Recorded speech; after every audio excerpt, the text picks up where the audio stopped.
Food safety and standards authority of India દ્વારા eat right India અભિયાન હેઠળ અમદાવાદમાં રાજ્ય સ્તરીય પરામર્શ બેઠકનું સફળ સમાપન કરવામાં આવ્યું હતું.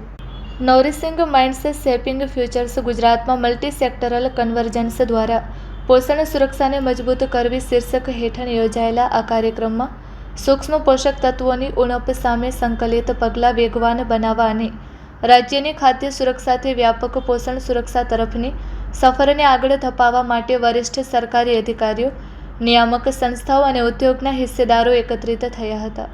આ પરામર્શ બેઠકમાં રાજ્યભરમાં પોષણના પરિણામો સુધારવા માટેની વ્યૂહરચનાઓ પર કેન્દ્રિત ચર્ચાઓ કરવામાં આવી હતી. પોષણ અભિયાનના મિશન ડિરેક્ટર જિજ્ઞાસા પંડ્યા, DPCSના સંયુક્ત નિયામક દીપક સતાણી, FSSAIના સહાયક નિયામક અક્ષદા બાની તેમજ FSDAના નિયુક્ત અધિકારી વિપુલ રાણાએ ખોરાકના ફોર્ટિફિકેશન માટેના રાષ્ટ્રીય નિયમનકારી માળખા, રાજ્ય સ્તરીય અમલીકરણ અને અમલ તેમજ સૂક્ષ્મ પોષક તત્વોના હસ્તક્ષેપને એકત્રિત કરવામાં જાહેર આરોગ્ય પ્રણાલીની નિર્ણાયક ભૂમિકા વિશે ચર્ચા કરી હતી. આ સંવાદમાં ICDS અને પોષણ પહેલો દ્વારા માતા અને બાળ પોષણને મજબૂત કરવા તેમજ શાળાકીય પોષણ કાર્યક્રમોને વધારવા પર વિશેષ ભાર મૂકવામાં આવ્યો હતો.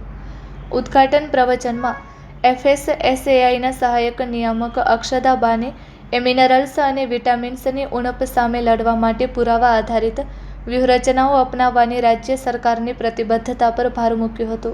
તેમણે આહારની વિવિધતા અને ફોર્ટિફાઈડ મુખ્ય ખોરાકના વપરાશમાં સુધારો કરવાના હેતુથી હાથ ધરવામાં આવતી પહેલોના અમલીકરણમાં આંતરવિભાગીય સંકલનના મહત્વ પર પ્રકાશ પાડ્યો હતો. આ સત્રમાં સમગ્ર ગુજરાતમાં ફોર્ટિફાઈડ ખોરાકની ગુણવત્તા અને પહોંચ સુનિશ્ચિત કરવા માટે મજબૂત દેખરેખ અને ઉદ્યોગની ભાગીદારીની જરૂરિયાત રેખાંકિત કરવામાં આવી હતી. વિભાગીય અનુભવ આદાન પ્રદાન સત્રો દ્વારા મહત્વપૂર્ણ વિભાગોને તેમની પહેલો રજૂ કરવા માટેનું પ્લેટફોર્મ પૂરું પાડવામાં આવ્યું હતું. Food and drugs control administration દ્વારા અમલીકરણ અને બજાર પર દેખરેખ રાખવાના તેના પ્રયાસોની રૂપરેખા આપવામાં આવી હતી. મહિલા અને બાળ વિકાસ વિભાગ તેમજ શાળા શિક્ષણ વિભાગના પ્રતિનિધિઓએ અનુક્રમે ICDS અને PM પોષણ દ્વારા પોષણ સુરક્ષાને મજબૂત કરવામાં તેમના યોગદાનની વિગતો આપી હતી. Report by Ashwin Limbachiya, Ahmedabad. That every meal served to our children is not only nutritious but also safe, hygiene and of good quality. The PM Poshan scheme stands for the three main objectives. The first main objective is adequate nutrition. The second is food safety and quality, and third is social equality and attendance.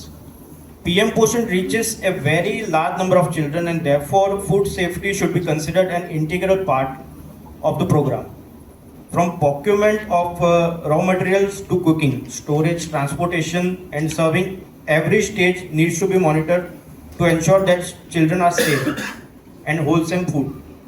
In this regard, I would like to particularly highlight the important role of the Food and Drug Control Administration. The technical expertise of the department can greatly strengthen the food safety component of PM Poshan through regular inspection, food safety guidance, awareness, and most important, scientific testing of the food and raw material.